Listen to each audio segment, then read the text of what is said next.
Welcome to Optimal Insights, your weekly source for real-time rate data and expert capital markets commentary, brought to you by Optimal Blue. Let's dive in and help you maximize your profitability this week. Here we are at the Optimal Blue Summit.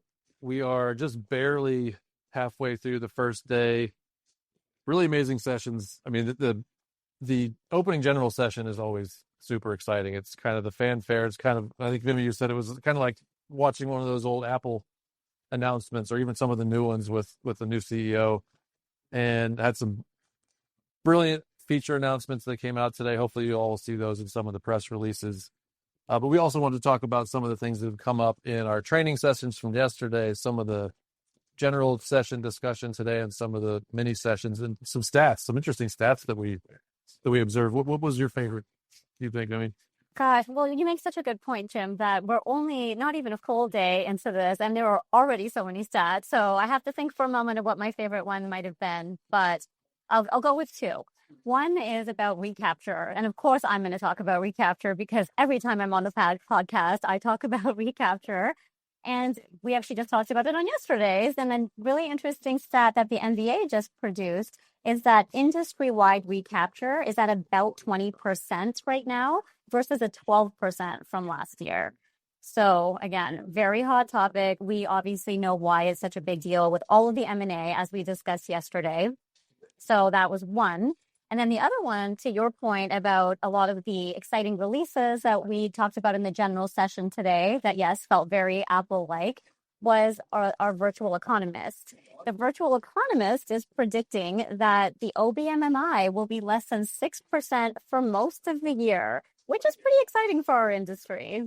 Yeah, just barely below 6% for the whole year. And that was a wild presentation, I thought. Like, we took a little bit of a risk, I think, having Kevin interact live. Like, it was not a recorded thing. He was interacting with an avatar, basically, that was using machine learning to predict what rates looked like for the rest of the year. Obviously, it's based on kind of a baseline assumption that there's not a lot of changes in expectations for the Fed. There's not a lot of there's no recession. There's no huge change in jobs numbers. So I kind of, I don't know, I like to take a stance one way or the other. My stance is usually optimistic, so I feel like we're going to go a little bit lower than what the avatar came up with. But yeah, I thought that was a super cool stat and a fun feature. And then back to the MSR thing, we were actually, after the session, talking with one of our friends and clients, and he called Vimi the queen of MSR, which I thought was pretty awesome, just as a side anecdote.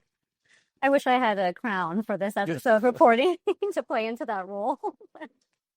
But yes, thank you for that, Jim. The virtual economist was so fascinating to see. And I agree, it was kind of risky. I don't know if any of you watched the morning show, but there was an episode in which they launched a generative AI assistant and it went very rogue. So I'm really glad that did not happen to us.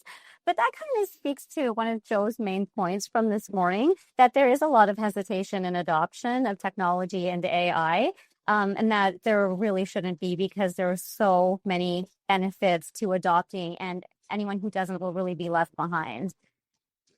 Yeah, he likened it. It was interesting. He started off the session with, as he tends to do, with a narrative and a story, and it was about New Year's resolutions, right? We're here in February, and his stats were about how long people stick with their New Year's resolutions. And I believe it was like 25%-ish quit their New Year's resolution after the first week of January. And by end of January, 50% of people quit.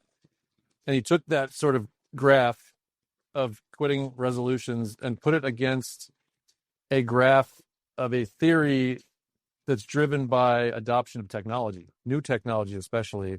And those two graphs are identical, which I thought was super, is very enlightening and made a light bulb go off, because Jeff, Tiffany, and Brendan and I just had a session where we were talking about a new, not necessarily new, but some new features coming to how you can manage margin and more actively manage your position in the market in terms of pricing for loan officers and borrowers. And we brought in some of what Joe said this morning into that session to say, listen, this is one of those processes that you have to be very disciplined about and you have to stick to. Otherwise, you fall back into old habits. You fall back into less profitable, less competitive habits in terms of your pricing. So we kind of tied all that together and said, there's this cycle of monitoring your position in the market, actively managing your margins, and then measuring that performance, and then starting that cycle over again and being consistent about maintaining it. So anyway, just thought that built into everything that we're going to be talking about for the next couple of days as well, because a lot of these new features and existing features that we're going to be schooling people on are the type of thing that you need to be diligent about and need to actually deliberately adopt. Otherwise, it just becomes another thing that you're paying for, but you're not using. Absolutely. Yeah, and I love how Joe set the tone for the whole day. And as you said, Jim, every one of our sessions is really going to be focused on that same theme. And he just brought so much fantastic energy to this theme, as he always does. Yeah, and I mean, just a lot of great sessions so far. I mean, my impressions have just been the energy here is great. And that's obvious when you get 500 people in a room that have similar goals, and just learning a lot. And it can be overwhelming, but we're getting it all done here, and happy to be here and having some fun. And I'm interested to see what the next couple sessions look like here after lunch. Yeah, looking forward to it.